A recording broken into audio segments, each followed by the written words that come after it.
جی ایک کلپ کے تعلق سے سوال کیا گیا جہاں مظفر الاسلام بہاری کا یہ کہنا کہ نبی کریم رؤوف الرحیم صلی اللہ تعالی علیہ وسلم کی مقدس بارگاہ کے حاضری کے بعد پیٹھ پیچھے چلنا یہ بے ادبی ہے، یہ قرآن اور حدیث کے خلاف ہے۔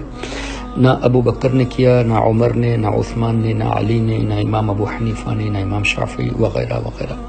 سب سے پہلی بات تو یہ ہے کہ ان سے یہ کہا جائے کہ حضرت سیدنا ابو بکر صدیق، سیدنا عمر بن خطاب، سیدنا عثمان بن عفان، سیدنا علی المرتضی رضی اللہ عنہم یہ تمہارے نوکر نہیں ہیں، اللہ نے ان کی عزت افزائی فرمائی، ہمارے آقا نے ان کی شان بیان فرمائی، تو ادب سے ان بزرگوں کا نام لینا چاہیے، جس کا صاف مطلب یہ ہے کہ خود یہ قرآن اور حدیث کے احکام کے خلاف جا رہا ہے۔ رہی بات بے ادبی کی، تو جو لوگ مکہ شریف میں کعبہ شریف کے سامنے پیر کو لمبا کر کے قرآن کریم کو پیروں پہ رکھ کے تلاوت کرتے ہیں، اور اسی طرح مدینہ شریف میں کعبہ معظمہ کی طرف پیر لمبا کر کے قرآن کریم اللہ کا کلام پیروں پہ رکھ کے پڑھتے ہیں، کیا یہ بے ادبی نہیں ہے؟ تو کیا کبھی مظفر الاسلام بہاری اور ان جیسے لال رومال والوں نے کبھی کسی سے پوچھا جو سعودی حکومت کے پیسوں پر پلتے ہیں کہ کیا حضرت ابو بکر صدیق نے ایسا کیا تھا؟ کیا حضرت عمر بن خطاب نے؟ کیا حضرت عثمان نے؟ کیا حضرت علی نے؟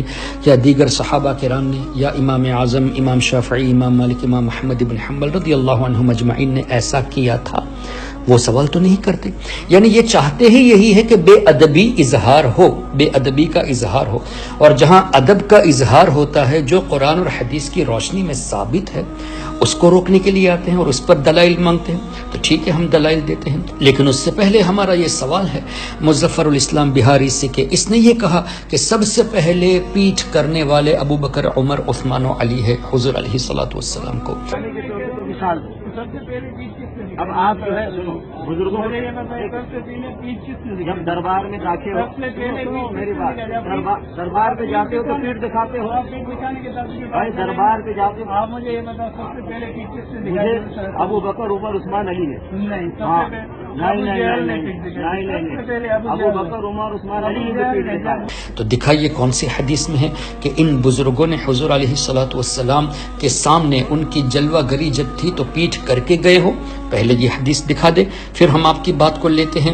اب سنیے، صحابہ کرام رضوان اللہ تعالی علیہم اجمعین نے جو حضور علیہ الصلوۃ والسلام کے وضو کے بچے ہوئے پانی کو اپنے بدن پر مل لیا تھا، یہ کہاں قرآن میں ہے؟ اور جو صحابہ کرام جن کو وہ پانی ڈائریکٹ نہیں ملا تھا، انہوں نے ان صحابہ کرام کے ہاتھوں سے، گیلے ہاتھوں سے اپنے ہاتھ کو رکھ کے خود اپنے جسموں پہ، اپنے چہروں پہ لگایا، اس پر قرآن کی دلیل دکھائیے۔ اور اگر اس پر یہ لوگ یہ کہیں کہ حضور علیہ السلام نے چونکہ اس کو منع نہیں فرمایا اس لیے وہ جائز تھا، تو ہمارا سوال یہ ہے کہ قرآن کریم میں اللہ نے کیا ایسا حکم دیا تھا کہ وضو کے بچے ہوئے پانی کو تم اپنے چہروں پہ مل لینا، اور جن صحابہ کو وہ پانی نہیں ملا تھا تو دوسرے صحابہ سے لے کر وہ مل لے؟ قرآن کریم میں اس کا حکم نہیں تھا، یعنی ادب والی چیز کو لے کر حضور علیہ الصلوۃ والسلام نے منع نہیں فرمایا، اگرچہ قرآن میں اس کا حکم نہیں تھا۔ اس سے یہ پتہ چلا کہ ادب سے کوئی کام کیا جائے، حضور کی محبت میں کوئی کام کیا جائے تو اس کو روکنا نہیں چاہیے۔ جب ہمارے آقا نے نہیں روکا، تم ہوتے کون ہو اس کو روکنے والے؟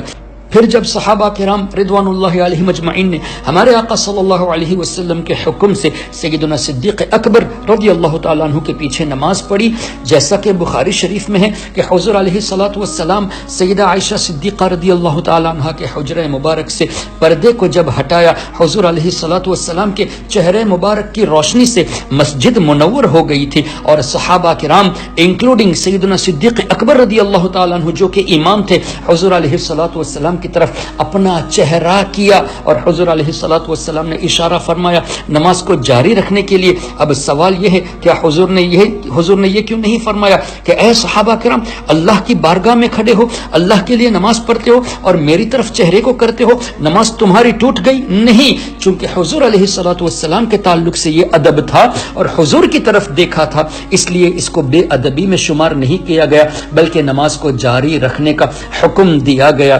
پھر سیدنا امام مالک رضی اللہ تعالیٰ عنہ کا تذکرہ بھی اس نے کیا.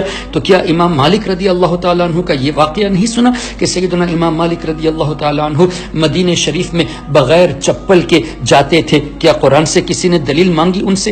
حدیث سے کسی نے دلیل مانگی؟ مدینہ شریف کے دیواروں کو چوم چوم کر جاتے تھے یہ سوچ کر کہ حضور علیہ الصلوۃ والسلام کا جسم اقدس یہاں پہ لگا ہوگا. کیا کسی نے ان کے سامنے یہ مانگی کہ مجھے دلیل دو؟ ارے وہ سب جانتے تھے ادب کا تقاضا یہ ہے، اور تم چونکہ بے ادب ہو اس لیے تم بے ادبی کو نہیں روکتے. اور اگر واقعی میں تم اپنے دعوے میں سچے ہو کہ تم قرآن اور حدیث پہ جو ہوگا اس پہ عمل کرو گے تو ان لوگوں سے پہلے دلیل مانگو، اور نہ دے تو روکو جو کعبہ شریف کے سامنے پیر لمبا کر کے بیٹھتے ہیں.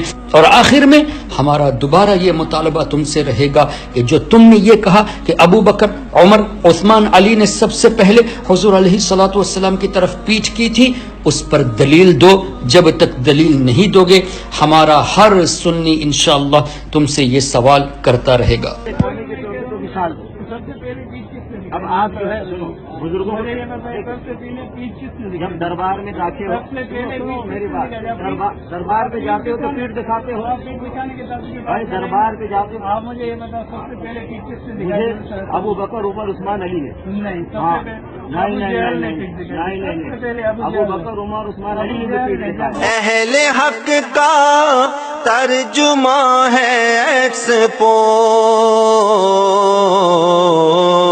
اعلی حضرت کا فیضان ہے ایکسپوز، اعلی حضرت کا فیضان ہے ایکسپوز، ایکسپوز، اعلی حضرت کا فیضان ہے ایکسپوز، اعلی حضرت کا فیضان ہے ایکسپوز. ہے دعا تنویر کی بڑھتا رہے،